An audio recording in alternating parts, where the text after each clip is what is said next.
This is Arjun from Alt News.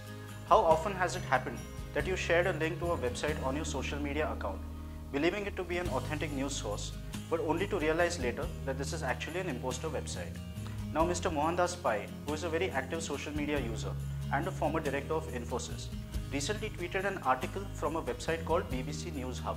Now, according to this article published on this website, the Indian National Congress has been listed as the second most corrupt political party in the world. Now, earlier in March 2018, the same website had published another list which included Prime Minister Narendra Modi. According to this list, PM Modi ranked 7th among the most corrupt prime ministers in the world. Now, what is to be noted here is that the name of the website is BBC News Hub and not BBC. This has nothing to do with the British Broadcasting Corporation. The name BBC has been used in the website mainly to inject credibility to what is essentially a fake news website. If you look at the URL of the BBC website, it is bbc.com, whereas for this particular website, it is bbcnewshub.com. Now, yet another list was published by a website called Fox News Point. This website is named after the American television news channel Fox News. Now, according to the list published by this website, Prime Minister Narendra Modi ranked not 7th but the second most corrupt Prime Minister in the world. This website had also produced another list according to which PM Modi's family is the second most corrupt political family in the world. Apart from bbcnewshub.com and foxnewspoint.com, we also found a third website which is called bbcnewspoint.com. Now, this is a slightly older website, but it employs exactly the same strategy that the previous two websites do. That is, they use the name of a reputed media organization to drive traffic to the website. So isn't it a little curious that three websites use exactly the same strategy? But what we found was that that is not the only common element between these websites.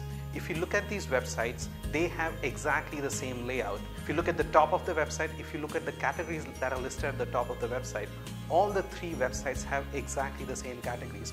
If you look at the ad placements in the websites, they also employ the same kind of ad placements across all the three websites.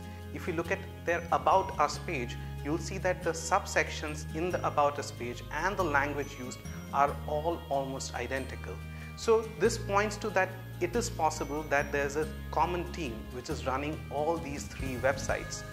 To investigate this further, we dug deeper, and what we found was that bbcnewspoint.com and bbcnewshub.com actually share the same IP address.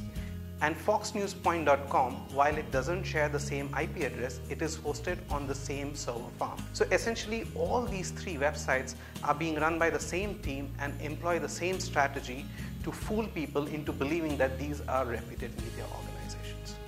Now, another interesting aspect that we found was that according to Alexa.com, which maintains traffic rankings for websites across the world, we found that a large chunk of the traffic comes from Pakistan. In fact, for the website BBC News Hub, which Mr. Pai fell for, 1/3 of its traffic comes from Pakistan and around 16% of its traffic comes from India. A number of verified Twitter handles from Pakistan have tweeted links to these articles in the recent past. Now, the saga probably began when members of Mr. Imran Khan's party, that is the Pakistan Tehreek-e-Insaf, tweeted links to an article according to which Mr. Nawaz Sharif's party, the PMLN, is the most corrupt political party in the world. Another list that was fervently shared by supporters of Mr. Imran Khan was a list according to which Mr. Imran Khan is the most powerful politician in the world.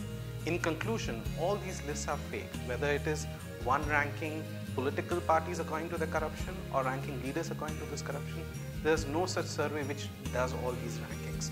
But there's a larger point that we need to think about, and as consumers of information on social media, we need to be very careful about. That is, how to save ourselves from these imposter websites. In fact, it's not just imposter websites. Similarly, there are many Twitter accounts which call themselves as parody accounts, but essentially what they do is pass themselves off as Twitter accounts of mainstream media organizations, and their essential role is to mislead people into thinking that they are tweeting on behalf of these mainstream media organizations. Now, as responsible netizens, how do we make sure that we don't succumb to these imposter websites or parody handles? There are a few things that you need to take care of when you're surfing the internet. Number one, when you come across a website which is putting out some dubious or provocative information and is claiming to be a mainstream media organization, look at the URL bar. See if it is the same domain name as the usual domain name of the mainstream media organization. Look carefully at the URL and look at the content of the website. You will see that a lot of this content is meant for clickbait traffic. These are the basic ground rules that you use to make sure that you don't fall for imposter website. For the parody handles, again the same ground rules.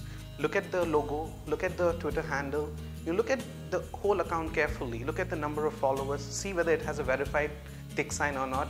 All verified media organizations on Twitter have a verified blue tick sign. So these are the few things that you want to look at before you share information from an imposter website or from a parody handle. Be a responsible netizen, don't fall for fake news.